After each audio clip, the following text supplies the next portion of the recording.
Kani ya meta kumanana pano ndiya kuti masankho akuchitika ife amalai Congress Party tawina kali nde mutu wankhani ili pano ndipa running mate bungwe la MEC laona mokhudzidwa kuti palika mchitidwe amene anzathu azipani komanso makandidate tikumakhala tikumayankhula komanso kunenerera kuti chisankho ichi tapambana. Zimenezi zikumakhala zotsutsana ndi zimene Malawi Electoral Commission ikufotokozera.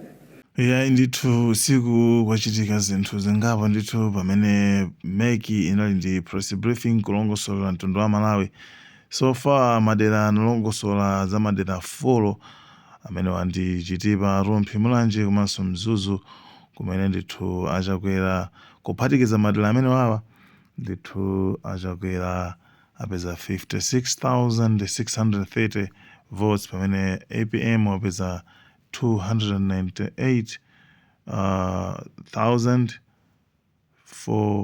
298,457.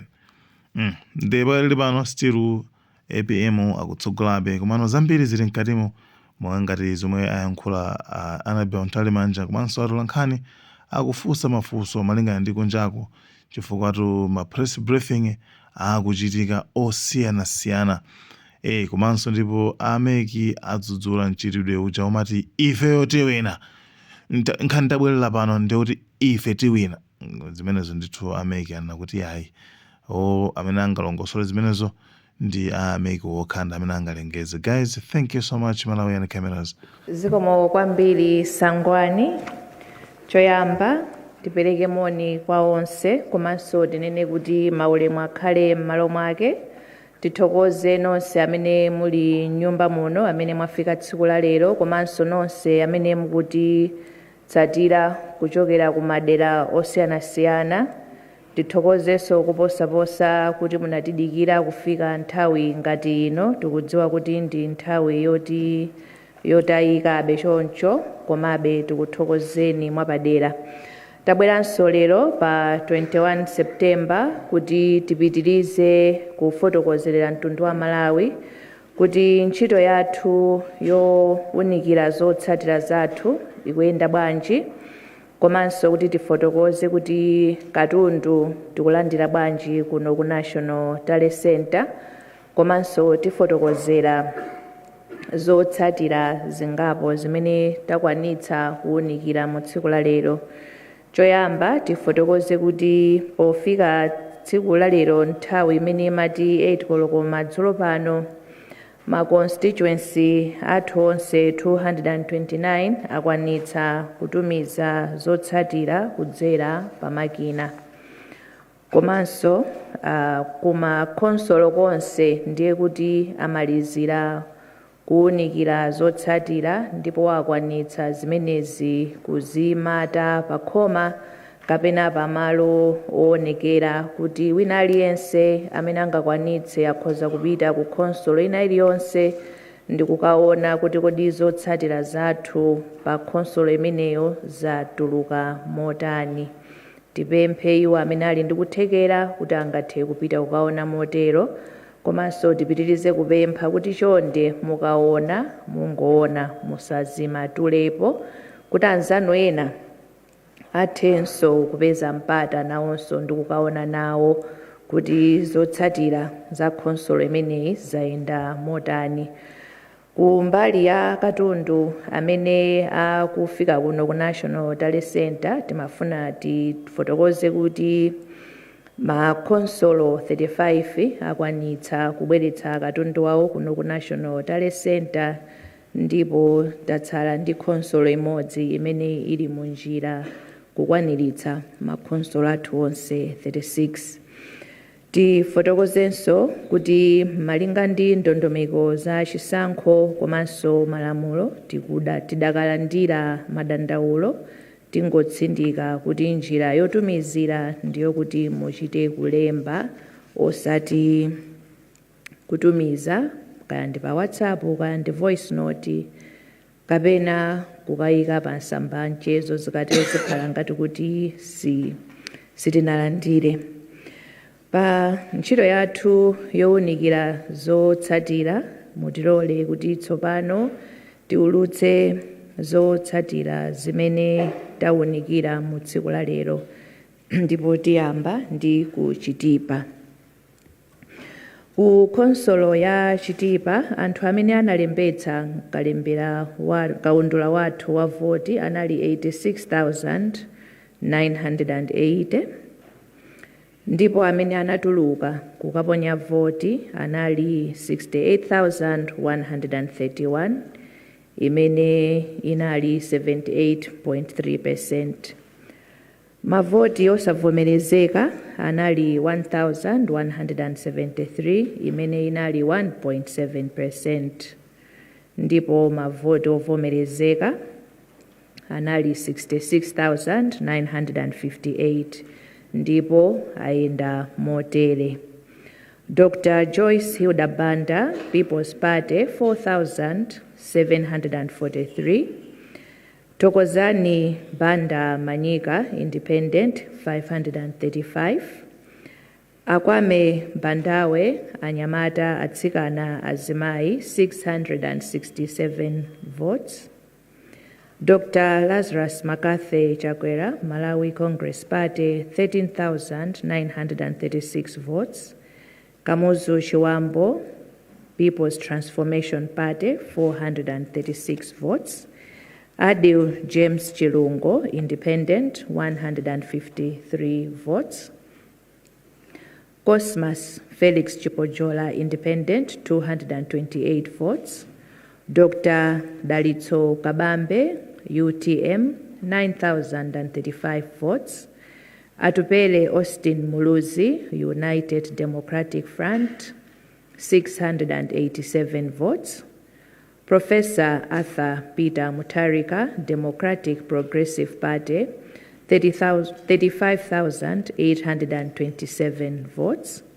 Punziro Mvula, Independent, 109 votes. Frank Tumpale Mwenifumbo, National Development Party, 141 votes. Dr. Kondwani Nankoma, People's Development Party, 77 votes. Jordan Sauti, Patriotic Citizens Party, 33 votes. Smart Mlumbe Swira, Independent, 50 votes. Muwad Tobias, Independent, 30 votes. Dr. Michael Biswick Usi Ojazaki Alibe Mlandu, 271 votes. Kurumpi, kumeneku amene analembetsa kaundula wathu wa voti 94,936. Ndipo amene anatuluka kudzaponya voti 67,982 imene inali 71.6%. Mavoti osavomerezeka anali 1,390 votes imene ili 2%. Ndipo mavoti ovomerezeka anali 66,592 ndipo ayenda motere: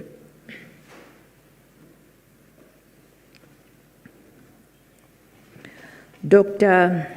Joyce Hilda Banda, People's Party, 3,066 votes. Tokozani Banda Manyika, Independent, 417 votes. Akwame Bandawe Anyamata Atsikana Azimai, 530 votes. Dr. Lazarus Makathe Chakwera, Malawi Congress Party, 24,486 votes. Kamuzu Chiwambo, People's Transformation Party, 242 votes. Adil James Chilungo, Independent, 74 votes. Cosmas Felix Chipojola, Independent, 115 votes. Dr. Dalitso Kabambe, UTM, 6,627 votes. Atupele Austin Muluzi, UDF, 518 votes. Professor Arthur Peter Mutharika, Democratic Progressive Party, 29,957 votes. Phunziro Mvula, Independent, 67 votes. Frank Tumpale Mwinifumbo, National Development Party, 114 votes. Dr. Kondwani Nankhumwa, People's Development Party, 97 votes. Jordan Sauti, Patriotic Citizens Party, 19 votes. Smart Mulumbe Swira, Independent, 26 votes. Miwad Tobias, Independent, 14 votes. Dr. Michael Biswick Usi, Ojazaki Alibe Mlandu, 223 votes. Ndipo Kumulanje, amene analembetsa mkaundula wa voti anali 279,761. Ndipo amene anatuluka kukaponya voti anali 231,763, imene inali 82.8%.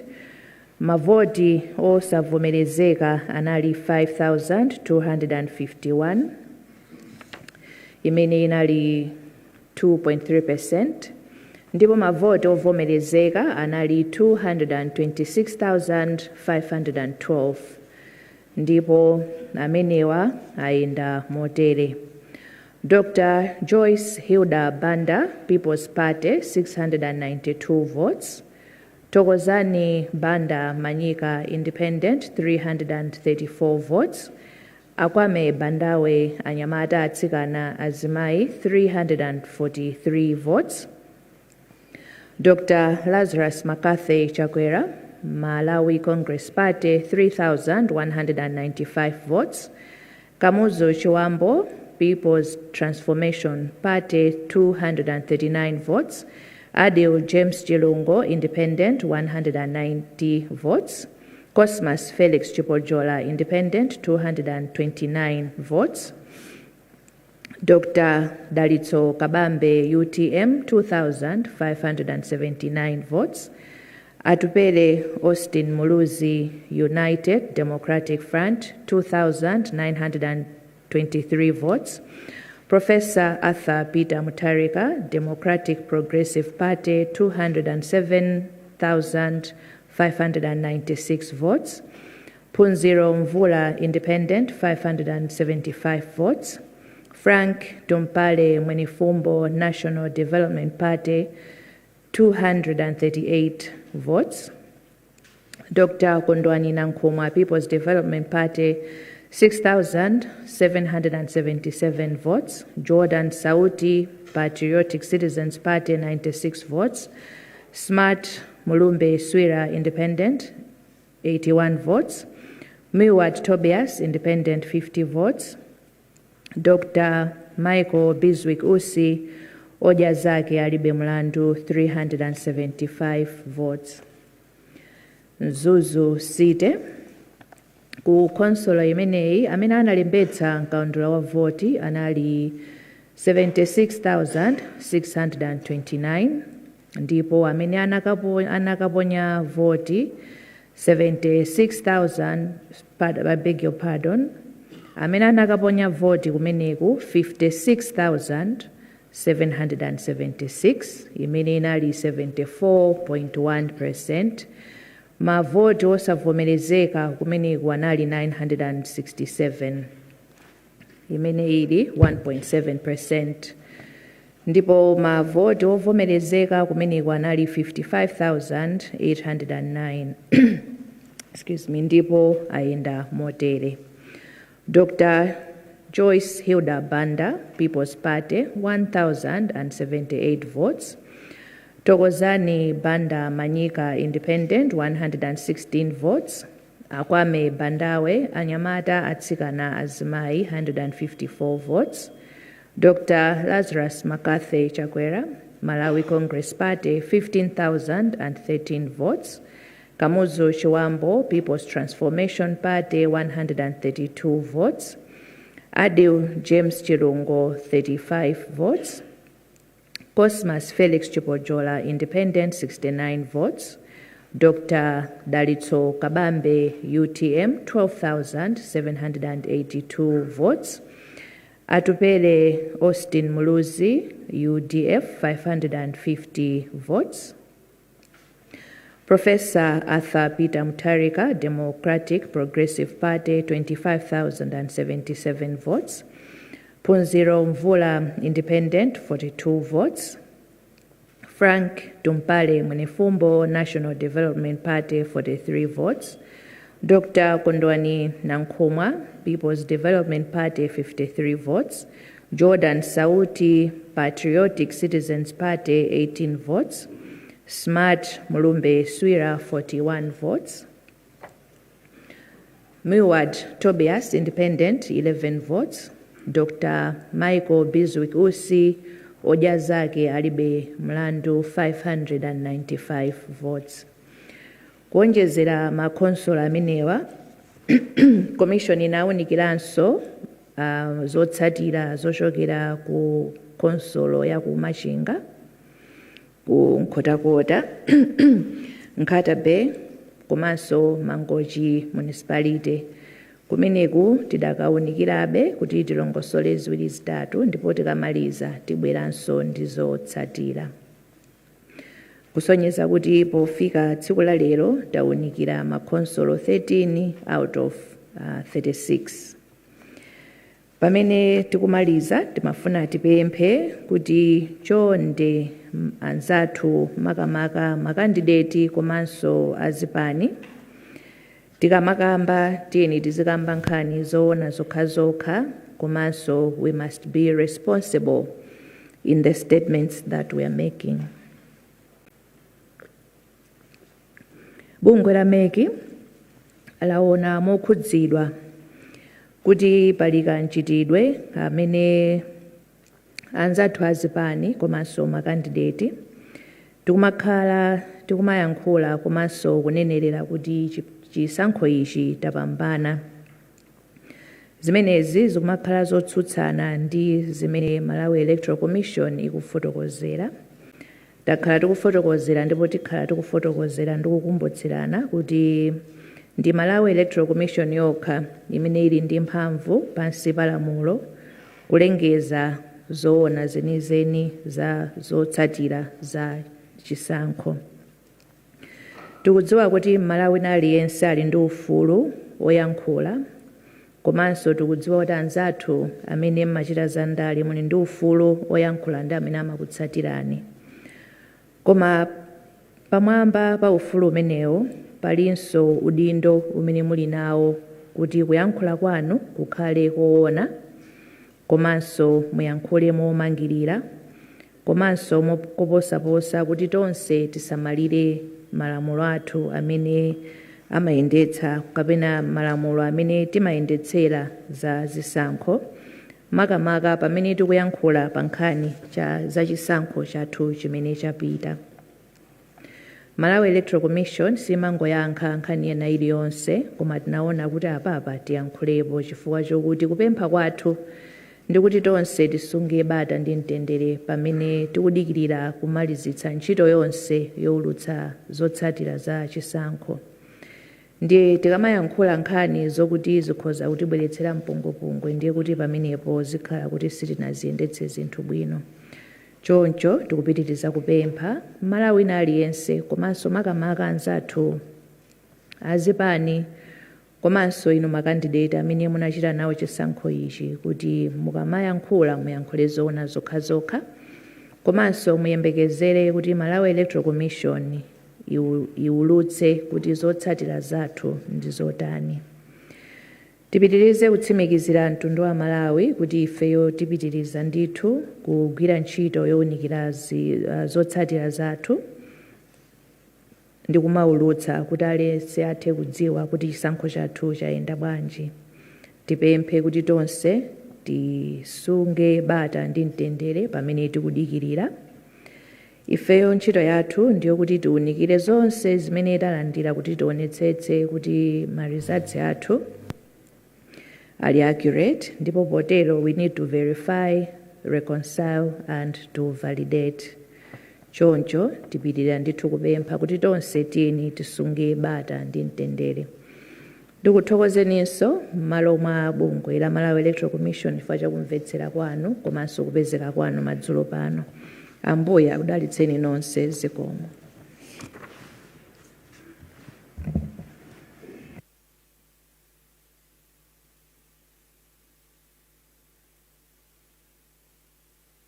Thank you so much, Honorable.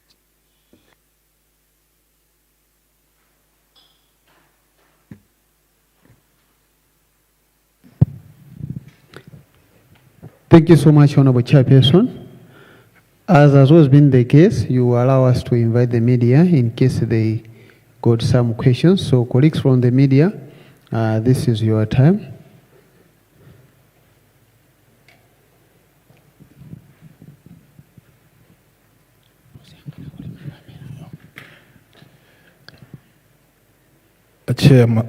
Chairperson, dzina langa ndi Wycliffe Njira Goma wa Nation Publications.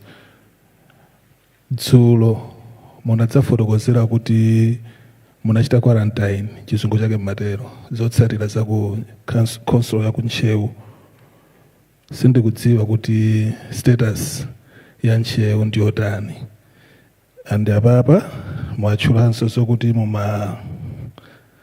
munaonikira koma ndikhulupiraso chizungu chake nchomwecho cha quarantine icho. Machinga nkhotakota ndesi ndikudziwa kuti pamene mukamba za mutakhala mutifotokozera za status ya kuntcheu iyiso chifukwa simunatiuzenso kuti za china chititsa ndi chani titha kuziyembekezera liti zimene zizi zikumwambia.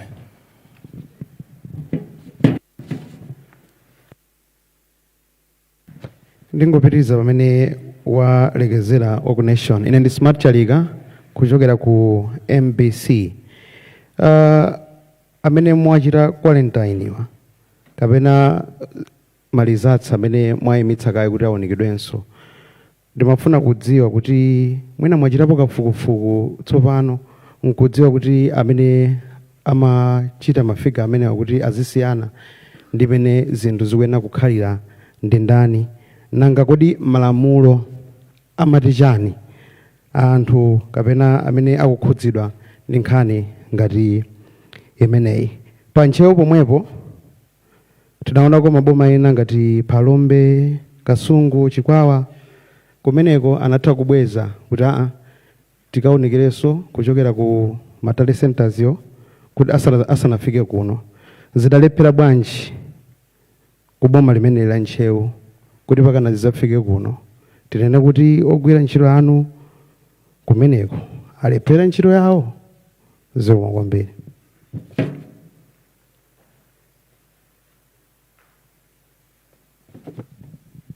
Mazura bwino chair. Ine ndi Richard Fondale kuchokera nga FM. Funso langa ndi limodzi. Amalawi kunjaku afuna atadziwa kuti kutengera maonikira kunena kuti ma percentage tili potani kwa amene akusogola kupangira kuonkhesera kwa makhonsolo amene mwaunikira pakadali pano. Zomwe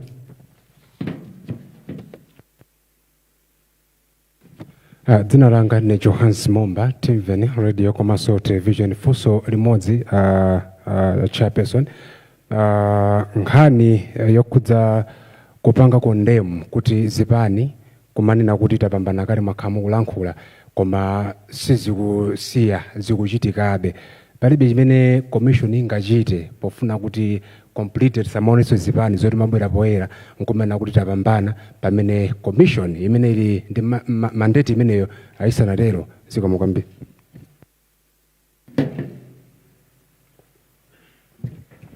Zikomo kwambiri. Mwina alipemphe chair muyankhe mafunso amenewo tizabweranso zamalizisa enawo.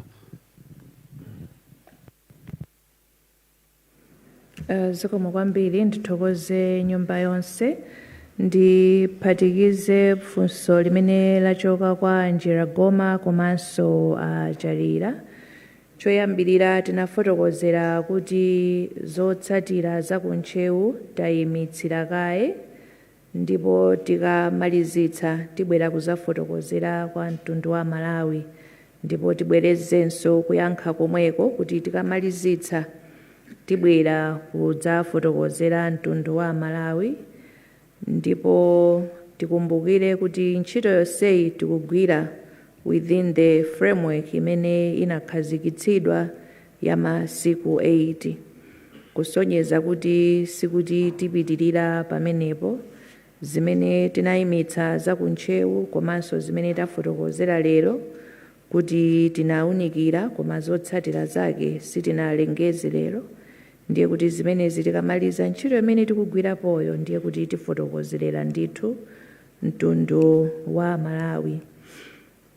Munafunsa kuti kodi sizinatheke bwanji kuti zimenezo azikhonze ku makonsolo komweko. Mulole kuti pamene tidzabwere kuzamalizitsa nkhani zimenezi tizafotokozera bwinobwino zonse. Linga FM funso lanu ndiyankhe motere. Mukulengeza kwathu zotsatira tikumafotokoza kuti amene analembetsa ku konsolo imeneyi ndi awa, ndipo amene apambana ndi awa. Tikutchulanso mafiga amene wina aliyense amene anapikisana nawo wapeza. Ndikukhulupirira kuti Amalawi amene mwafunsira funsolo akumamvetsera ndithu tikamatchula kuti awa apeza motere, awa apeza motere. Mwina ndingokuyankhani motero. Kwa zipani zimene zikupitiriza kuyankhula, ifeyo tikukhulupirira kuti zipani kapenanso makandidate amene angati ma stakeholders athu, they are mature and they will be constructive. Ndipo kufotokoza kwathu kuti iwo amvetsera, chifukwa chokuti munyengo imene tili ndi munyengo yokuti tikufuna timangirire dziko la Malawi, ndipo tikukhulupirira kuti iwonso khumbo lawo ndi lomwelo ndipo tiyendera limodzi motero. Mwina ndingoyankha mwachoncho panopa. Zikomo kwambiri.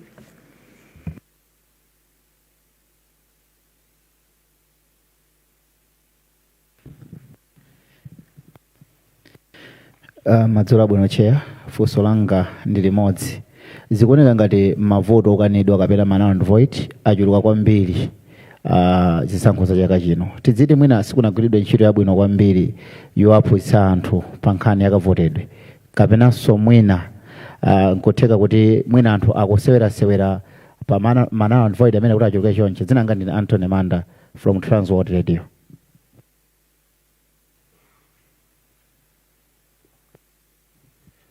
Madam, dzina langa Cyrus Phiri kuchokera ku Story Club FM. Funso langa ndilonena kuti pofika lero madzulo ano mwakwanitsa kulengeza zotsatira za makonsolo 13 zimene zikutanthauza kunena kuti 23 atsala. Koma tikayang'ana lero ndi day number 5. Ndimafuna kuti mwatsimikizire Amalawi kunjaku tikakhala akumafunsa kuti koma masiku akwanadi, chifukwa chonena kuti 23 watsalayo ndi ambiri, komanso zikuoneka kuti kuli madando ambiri. Zimenezi sizikupangitsabe kuti anthu adziyankhula kwambiri kunjaku ngati azipani, chifukwa choti nthawi mwina ya tsala yochepa, mwina akumaona kuti nkwabwino kuti adziyankhula kuti awina ndiwo kapena china chake chikuchitika. Zikomo chair.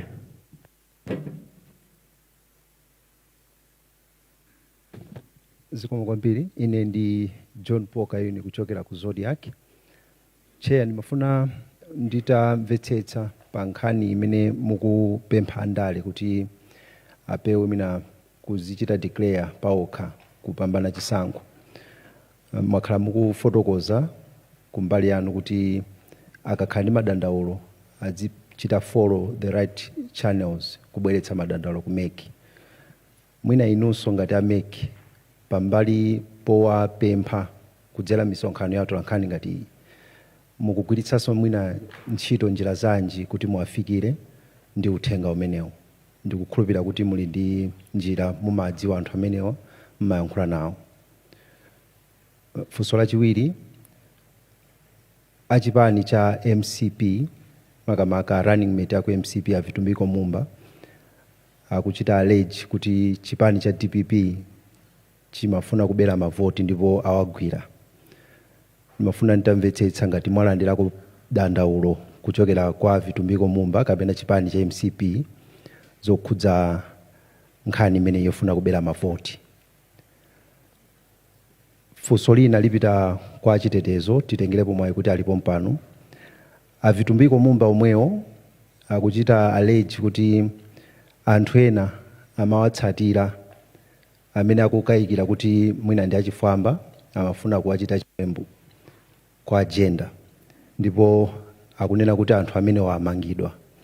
Mafuna mwina titadziwa chifukwa tinawafunsa kuti anthu amenewo ndi ndani ndipo ali kuti, kwa mwina tichite benefit from apolice amene tili nawo pompano pa nkhani imeneyo kuti anthu amenewo ndi ndani ndipo mwina ali kuti pakadali pano.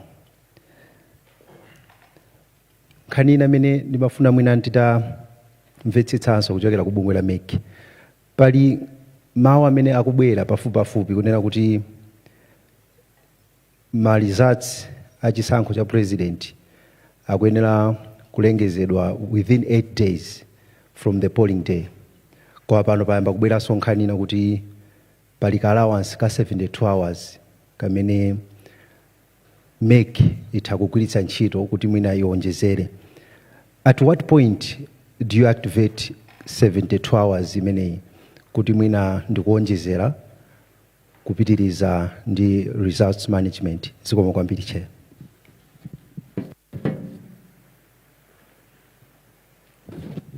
Mwambiri Madam Chair, ine ndi Innocent Kunchedwa kuchokera ku Zodiac. Funso langa loyamba ndimafati ngo mwina likupitanso kwa achitetezo omwewo. Timafuna tipange follow up issue ya ma presiding officer amene munamangaja ndi nthawi ya 48 hours imene imene kuti mwina mukhale mwatsegulira milandu mwachaja formally. Timafuna tidziwe kuti nkhani imeneyi kodi ili pati. Pa social media so azathu achitetezo pali nkhani zambiri zokhuza ndi ma presiding officer ena amene akunena kuti akukhala ndi mantha ena amasukira atu nkhani ena komanso ngakhale ma social media influencers kuti akukakamizidwa ndi achitetezo omwe akugwiritsidwa ntchito ndi boma kuti asinthe ma figures makamaka ku Lilongwe. Sindikudziwa kuti ngati nkhani imeneyo azathu achitetezo mukudziwa. Chair, nofana ndifunsenso nkhani ya imene yupita kwa inu. Pachisankho chipa kuchuluka nkhani zokhudzana kusiyana kwa mafigura papepala ndi pamakina. Kodi nkhani zimenezi ndi zochulukira bwanji? Chifukwa ma press briefing omwe zipani zikuchititsa zipani zikuluzikulu mamene stakeholders MCP DPP aliyese akudandaula kuti mafigures apapepala ndi pamakina kusiyana. To your extent ndi ochuluka bwanji ma issues amenewa inu amene mwakhala mukuunikira kale zotsatirazi, vuto limene ndilokula bwanji?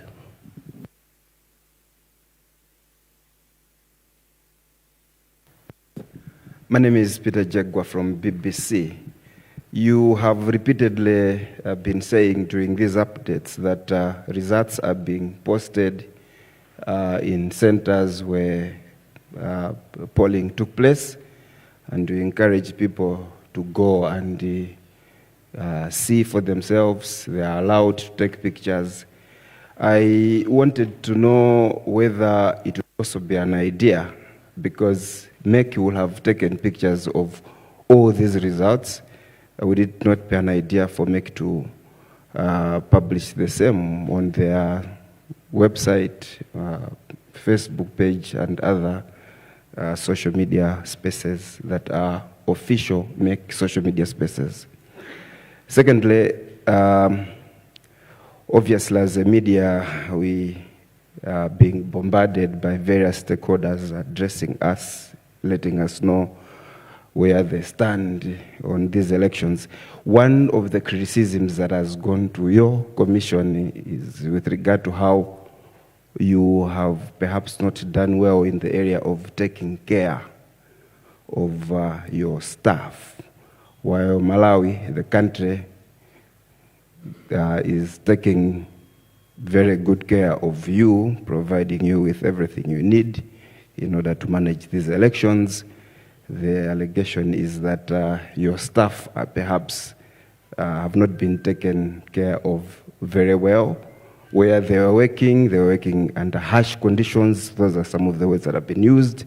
Working for long hours without being changed, and also maybe without food, which points to, according to the reports of civil society organizations, even international partners, when they are pointing out in their preliminary reports, they pointed that out.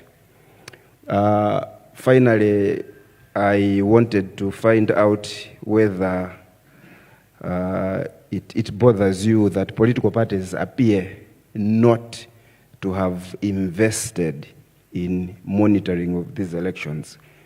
Very often we hear political parties actually go to the media to ask for results, when ideally, through their monitoring system, maybe they should already have these.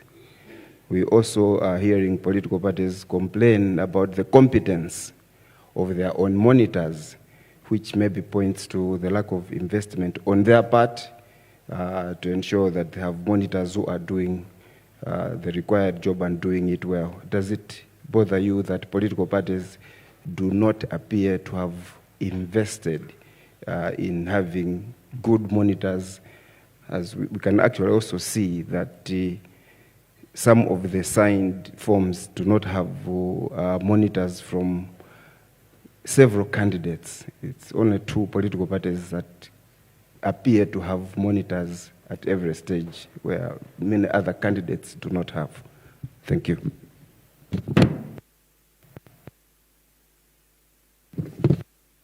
Good evening, Chair and the whole House. Tinanga ni Robert Edward, kuchokera ku Lunta TV. Fusolanga, lukupita to our good men and women in uniform, specifically the police. Pankani ya the allegations of rigging the election, or any allegation that can be summed up or connected to such. I wanted to understand, who are the complainants? Is MEC among the complainants? Is MEC the aggrieved party? If MEC is not among the complainants, who are they? Thank you.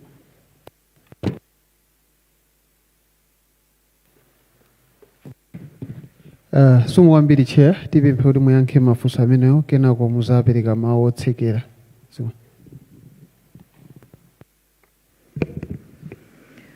Zikomo kwambiri. Funso loyamba linali lokuti tili ndi ma void votes ambiri. Timafuna tifotokoze choyamba kuti that is a premature conclusion. Sitinamalize kuwerengera mavoti athu, makonsolo amene taulutsa ndi okwanira 13. Ndikuona ngati mwina mukanadikira kaye kuti tikamaliza kuwerengera makonsolo onse ndipo tikaulutsa kuti pa mavoti athu onse amene anaponyedwa, amene anali void ndi mwakuti, then we can have that conversation kuti kodi ma void votes amene wachuluka kapena ayi, and draw conclusions therefrom, if any. Silas Piri from Story Club. 8 days is the framework that the Commission has been provided with. Ndipo ife tikugwira ntchito moyang'ana masiku amenewo, whilst balancing the need for the nation to know kuti kodi zotsatira zathu zaenda bwanji, whilst also being thorough and meticulous at the same time. This was a general election. We need to give and deliver to the people of Malawi zotsatira zimene tazunikira moyenerera. Koma kutsimikizira kwathu ndiko kuti tikulunjika pa masiku amenewo ndipo tigwira ntchito mu nthawi imeneyo. John Paul Kayuni mwafotokoza kuti talandira dandalona lililonse kuchokera kwa a running mate a chipani cha Malawi Congress Party. Tifotokoze kuti talandira complaint from chipani cha Malawi Congress Party, among others, citing ma irregularities amene iwowo akuona kuti anaona. Ndipo as we are looking at the district councils, tikuyang'aniranso madandaulo amenewa kuonjezeraponso ena amene talandira. Mwafunsa kuti kodi tipanga extend ndi 72 hours. Nimafuna ningokufotokozerani kuti mukaliwerenga bwinobwino lamulolo makamaka imene ndi gawo 92 la lamulo loyendetsera chisankho cha president, aphungu a nyumba ya malamulo komanso makhansala. Pali ndondomeko zimene zinakhazikisidwa kuti lamulo limenelo lichitidwe invoke, ndipo Malawi Electoral Commission sinafotokoze kuti likufuna litsatire ndondomeko zimenezo. Kunchedwa mwafotokoza kuti kuli ma allegations a discrepant figures, ndipo ndithokoze kuti mwagwiritsa ntchito mawu amenewo. Kupempha kwathu tipitiriza monga ndinafotokozerera kale kuti tikamafotokoza choyamba let us be factual, komanso tiyeni tisangopanga pedo chinthu chokuti mwina umboni wake tilibe. Malawi Electoral Commission ikuwunikira zotsatira zathu, ndipo zimene tidapeze tikamazamalizitsa ntchito yonse tizafotokoza. Pakadali pano tiyeni tiyembekezere kuti tigwire ntchito yathu mwa ukadaulo umene ulipo, tikamaliza zonse tifotokozera moyenerera. Mr. Njekwa from BBC, obligation that the Malawi Electoral Commission has is to, number one, provide copies of results from the polling station, but also the tabulated results at the constituency tally center, district tally center, and here at the national tally center, to provide copies thereof to political party representatives, and also to post on any prominent place at the place where polling took place or tallying took place. And we have met that obligation by providing copies thereof and also posting on prominent places. The allegation that we have harsh working conditions, tifotokoze monena motere. Choyamba, ntchito ina iliyonse imakhala ndi, allow me to call them terms of engagement. Tonse tikudziwa kuti chisankho chimachitika motani. We have, polling is from 6 a.m. to 4 p.m. ndipo tikamaliza kuponya voti nthawi yomweyo timayamba kuwerengera, ndipo amene amawerengera ndi amene amapangitsa chisankhocho. Sikuti timakatenganso anthu ena kuti ndi amene akawerengere. Ndipo ntchitoyo ikayamba simayima. Chimene ndikutanthauza ndichonena kuti, ndipo mundimvetsetse bwino, I do not mean to be disrespectful, koma tingofotokoza amene zilili. Munthu akamabwera kuzanena kuti ndimafuna mundilembe ntchito kuti mwina ndikakhale presiding officer kaya ndikakhale constituency returning officer, ndiye kuti munthuyo wazindikira kuti the terms of engagement ndi otani. Zikhoza kutheka kuti akayikidwa ku polling station imene kulibe china chilichonse, koma ndi mmene ntchitoyo ilili. As the Malawi Electoral Commission, timayesetsa ndithu kuti anthu akamapita kumenekoko, choyamba akhale kuti ndalama zawo apatsidwa, komanso kuti kumene akupitako akathe kukhala bwinobwino. Koma ngati akutumizidwa kumalo kokuti mwina ma structures ndi ovutirako, ndiye kuti timakhala kuti apatsa tenti imene atakakhalemo. Those are the terms of engagement. Ndiye mwina tikanena kuti harsh working conditions, I think it would be good to understand the context of the engagement first of all, before we rush to conclusions. There have been issues zinabweranso in a couple of days ago, kuti kodi anthu anu ena simukuwalipira, tinafotokozera that choyambirira the terms of the engagement was kuti apatsidwa 50% popita, inayo akamadzabwera. You would understand why that is so. Komanso tinafotokozera kuti alipo ena amene ndalama zawo mwina sizinalowe for one reason or the other, and tinanena kuti ngati alipo ali ndi vuto, instead of kumakafotokozera ku media, maybe it would be good to use the structures that are there kuti angathe kuthandizidwa moyenerera. Malawi Electoral Commission sipereka chakudya kwa anthu amene apangidwa deploy. They are given allowances kuti aone kuti apanga bwanji, which I'm sure is similar with many institutions. I don't know whether we can describe that as harsh. Mwina aliyense akhoza kulingalira pamenepo.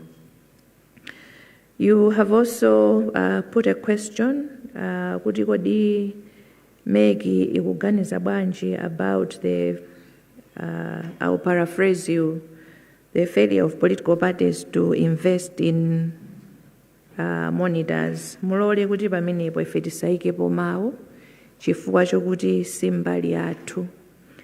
The law makes provision for political parties and independent candidates kuti they can deploy or place two representatives, nthawi ya registration, nthawi ya transfers, nthawi ya inspection, and polling kufika mpana kuno ku National Tally Center.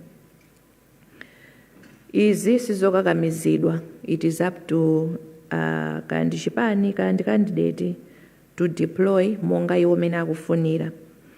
Should they do so, the obligation for the commission is to make space for those kuti tisabwenze koma tigwire nawo ntchito, and the commission does that. But as to the question whether political parties have invested enough, maybe limene ndifunso loti tipite kwa ini yake kuti angathe kuyankha moyenerera.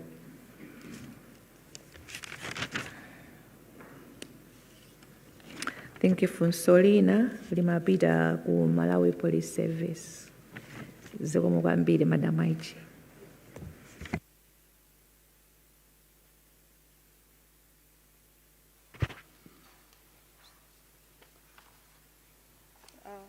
Thank you, Chair and the whole House. Ndiyankhapo funso loyambirira limene atifunsa zoti kodi alanimate IMCP achita ripoti kuti nkhani imene akuti he was being threatened. At the moment I don't have an answer chifukwa sindinalandire china chilichonse chokhudzana ndi nkhani imeneyo. Komanso pali mtolankhani wina amene wafunsa za pa social media. Ndinene kuti ya pa social media yo sindiyankha. Zikomo kwambiri. Koma nkhani imene ndiyankhe ndiyokhudzana ndi nkhani yakunkhoma ku mitundu. Nkhani yakunkhoma ku mitundu ndingopereka background. Background yake ndiyoti munthu adafuna kudzipha. Ndiye mulandu umene munthu akufuna kudzipha odandaula limakhala boma la Malawi. Ndi criminal case ndithu. Nde ife timachita follow mulandu umenewu kuti kodi munthu uyi akuti kwa ukuku munthu wafuna kudzipha titani. So ife timafufuza mulandu woti munthu afuna kudzipha. Ndiye asilikali yathu pa ma investigations ndi pamene munthu ameneyi anafotokoza kunena kuti anachita confess fraudulent activities in relation to elections. Ndiye atafotokoza zimene zija anafotokoza anthu ena amene anakhudzidwa pa nkhani imeneyoyo. So it led to the arrest of 8 clerks.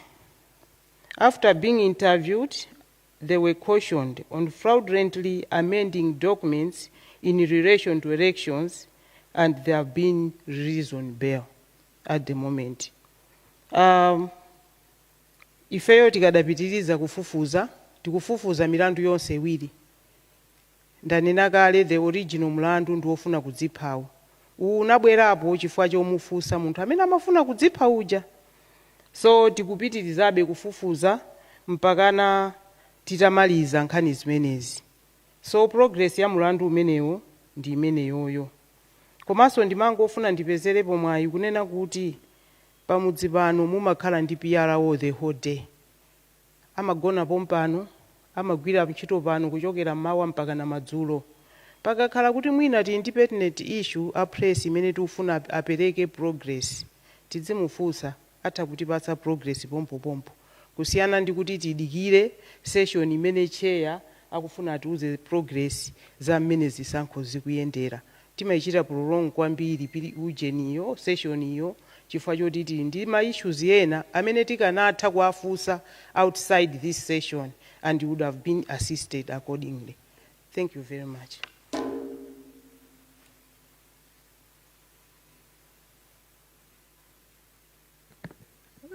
Thank you so much, Chair. That's the end of it, but I will request that you give your concluding remarks. Thank you. Choyamba ndithokoze nonse amene muli nyumba ino for your attendance this evening.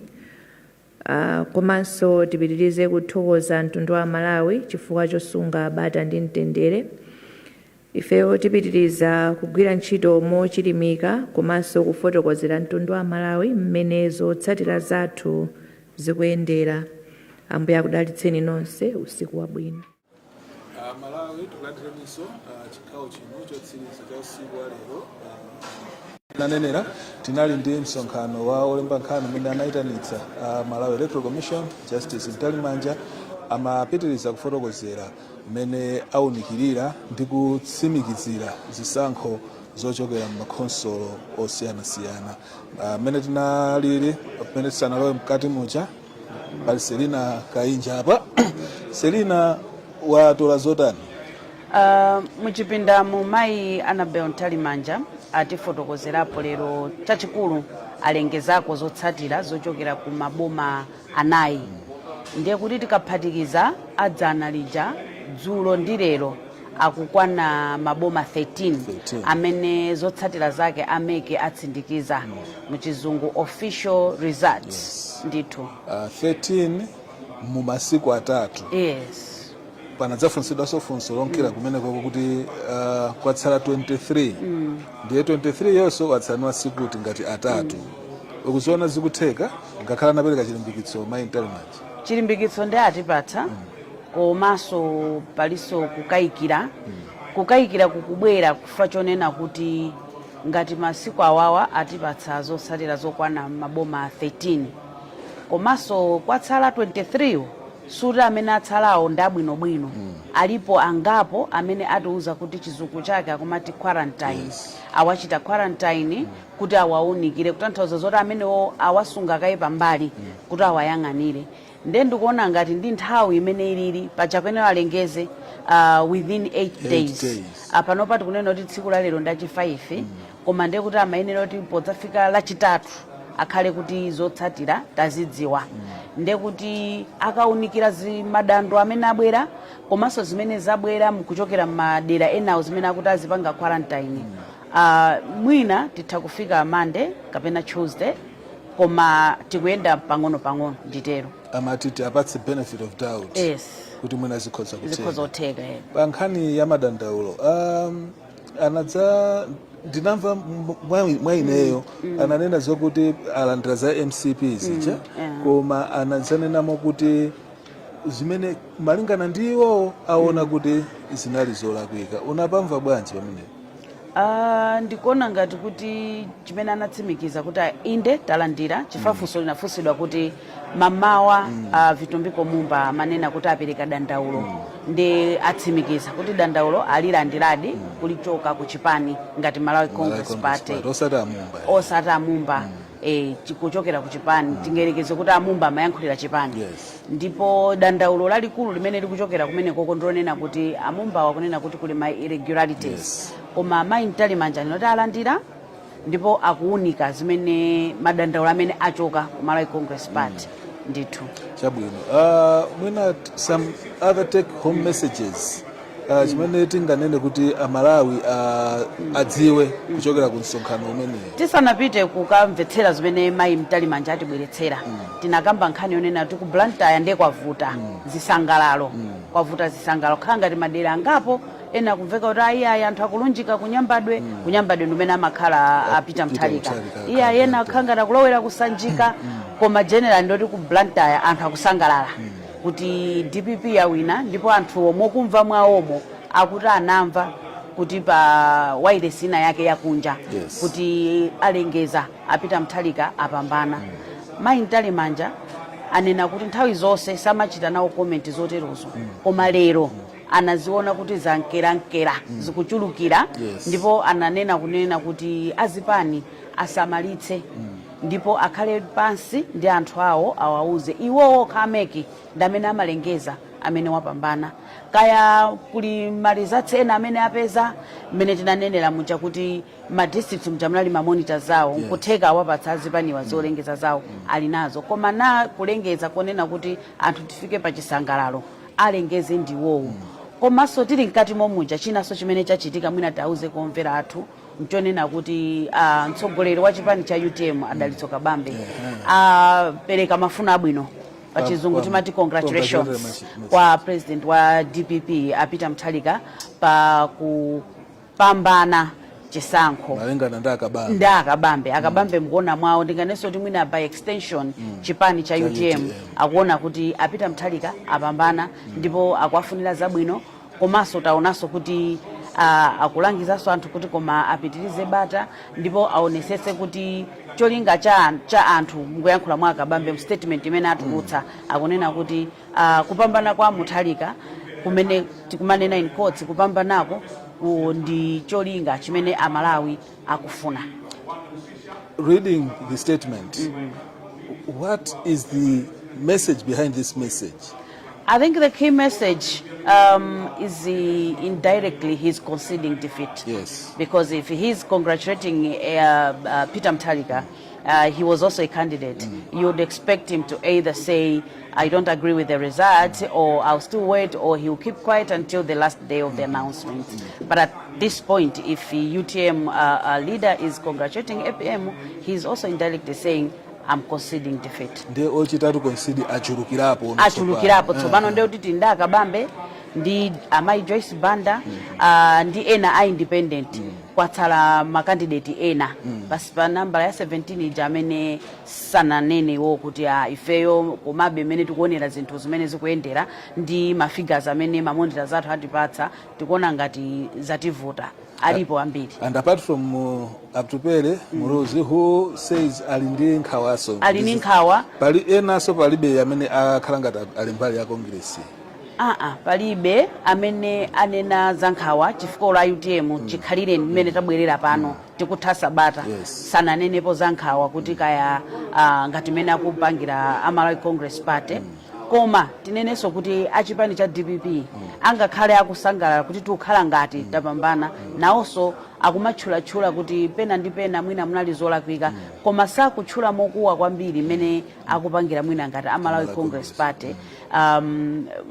Zimenenso mwina ndinganene kuti tadabwabe kuti ma statement amene akuchokera ku DPP ndothokoza Malawi Electoral Commission Wycliffe kapena amene akutionera atha kutitsimikizira kuti tisanafike nthawi ya chisankho ngati amene ana pali chipani chimene chinavutitsa Malawi Electoral Commission kufika zionetsero ku court tikukamba pano nkhani zinali zamalizika mwina masiku ochepa tikupita kuchisankho anala DPP amene amanenetsa kunena kuti mayi Annabel Mtalimanja siwoyenerera uyendetsa chisankhochi Andrew Mpesi si munthu woyenera oyendetsa chisankho chimene chiti achoke komanso nkhani ya makina aja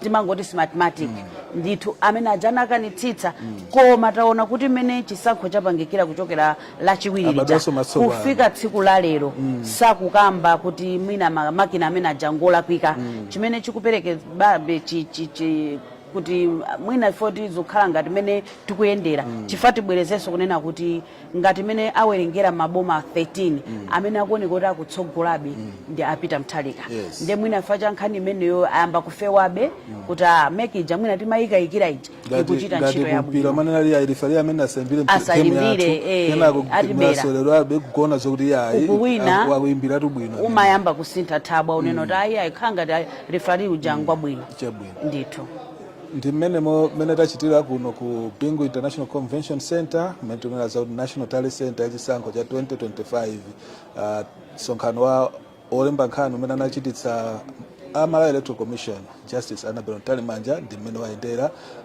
atipatsa zotsatira za makonsolo 4 tikaonkhetsera onse akwana 13 tsopano and tikaonanso mwina mafigara amene akuyendera akutsogolabe ndi Mthalika ndithu Amalawi tikumanenso mawa koma ngati situlo mulibe pitirizanibe kumawatsatira zimene zikulembedwa kapena zikuponyedwa pa tsamba lathu komanso masamba ena tili ndi Facebook, Twitter, Instagram ndi masamba ena apa mati za mchezo izi si za mchezo izi ndi zenizeni ndithu tsatiranibe Nation Online komanso TNT kule newspaper mawa tuwerenge tsatane no bwino kuti kodi sikuchita zokhudzana ndi chisankho ndi zotani munali ndine Wycliffe Njiragoma komanso mzanga Selina Kainja tufunirani usiku wopambana.